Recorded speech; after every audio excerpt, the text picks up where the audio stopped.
तर काय म्हणताय सांगोलकर, कसं वाटलं 45°C तापमान? 100% सगळ्यांचे जिरले असणार आहे. तर भावांनो, आपण कधी याचा विचार केला का की एवढं तापमान कशामुळे वाढायला लागले? आपण नुसतंच म्हणतो ग्लोबल वॉर्मिंग वाढायला लागले, ग्लोबल वॉर्मिंग वाढायला लागले. मग ह्याच्यावरती उपाय काय? तर झाडं लावणे. आपण आपल्या फायद्यासाठी एवढी झाडं तोडली की आज जी सगळी हिरवी जंगलं होती ती आज सगळी सिमेंटची जंगलं होऊन बसलेली. तर भावांनो, आम्ही एक फाउंडेशन चालू करतोय ग्रीन फाउंडेशन नावानं. तर तुम्हाला काय करायचं आहे, फक्त आमच्या पेजला फॉलो करायचं आहे. प्रत्येक 10 फॉलोअर्सच्या मागं आम्ही एक झाड लावणार आहे आणि त्या झाडाची काळजी घेणार आहे. आणि जर तुमच्यापाशी पण जर झाडं लावायसाठी जागा असतील तर भावांनो, तुम्ही आम्हाला कॉन्टॅक्ट करा, मेसेज करा, डीएम्स करा.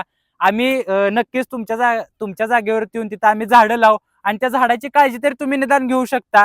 तर भावांनो, खरंच एकदा तुम्ही मनापासून या गोष्टीचा विचार करा. तुमचं एक फॉलो आज आपल्या सांगोला तालुक्याला सुद्धा बदलू शकतं. आणि तुम्हाला एवढं पण सांगतो, गाव सुधारलं तर तालुका सुधारतो, तालुका सुधारला तर जिल्हा सुधारतो, जिल्हा सुधारला